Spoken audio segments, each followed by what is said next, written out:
గ్రహణం వీడి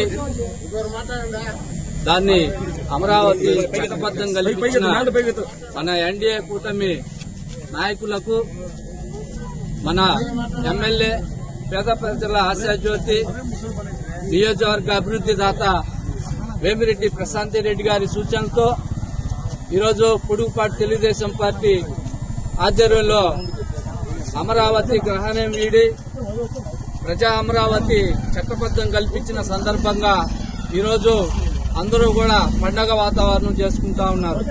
మీ అందరికీ తెలుసు, తెలుగుదేశం పార్టీ ఎన్డీఏ కూటమి గెలిచిన తర్వాత ఈ రాష్ట్ర ముఖ్యమంత్రి నారా చంద్రబాబు నాయుడు గారి ముందు చూపు ఆలోచనతో చంద్రబాబు హైటెక్ సిటీ పేరు చెప్తే చంద్రబాబు నాయుడు పేరు ఎట్ట గుర్తొస్తుందో, రాబోయే రోజుల్లో అమరావతి పేరు చెప్తే మన రాష్ట్ర 4వసారి ముఖ్యమంత్రి నారా చంద్రబాబు నాయుడు పేరు వస్తుందని చెప్పి తెలియజేసుకుంటా ఉన్నాం.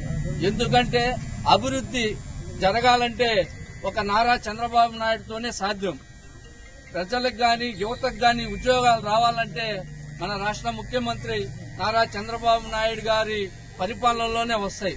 మీరందరికీ తెలుసు, ఆ రోజు గతంలో వైసీపీ పార్టీ జగన్మోహన్ రెడ్డి గారు సీఎంగా ఉన్నప్పుడు ఆ రోజు అప్పుడు ఈయన చెప్పినట్టు మై గన్ను చెప్తా ఉన్నాడు. 5 సంవత్సరాలు మీరు అధికారంలో ఉన్నప్పుడు మీకు గుర్తుకు రాలేదా అని అడుగుతా ఉన్నాం.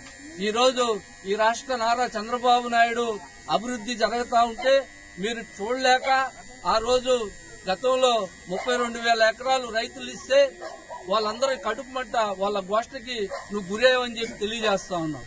1600 రోజులు రైతులు ఉద్యమం చేస్తే ఒక్కరోజైనా విచారింపుకి వెళ్లేవా అని అడుగుతా ఉన్నాం. మీరు పొరపాట్లు పెట్టుకొని ఒక వీర్షా దేశంతో మీరు ఈ రోజు మళ్లీ మన రాష్ట్ర ముఖ్యమంత్రి నారా చంద్రబాబు నాయుడు గారు చట్టబద్ధత అమరావతి కల్పిస్తే ఈ రోజు మళ్లీ అది కాదు మై గన్ అని చెప్తా ఉన్నారు. అది కరెక్ట్ కాదు. ఈ రాష్ట్రంలో ప్రజలందరూ కూడా హర్షిస్తా ఉన్నారు. ఈ రోజు దానికి మీరు కూడా మద్దతు తెలపాల్సిన అవసరం ఉంది. దాన్ని గుర్తుపెట్టుకుని మీరు మాట్లాడాల్సిందిగా కోరుకుంటూ మరొకసారి మన ఎమ్మెల్యే వేమిరెడ్డి ప్రశాంత్ రెడ్డి గారి నాయకత్వంలో ఈరోజు పొడుగుపాటి తెలుగుదేశం పార్టీ ఆధ్వర్యంలో పండగ వాతావరణంలో ఈ కార్యక్రమం చేసుకోవడం జరిగింది. జై అమరావతి.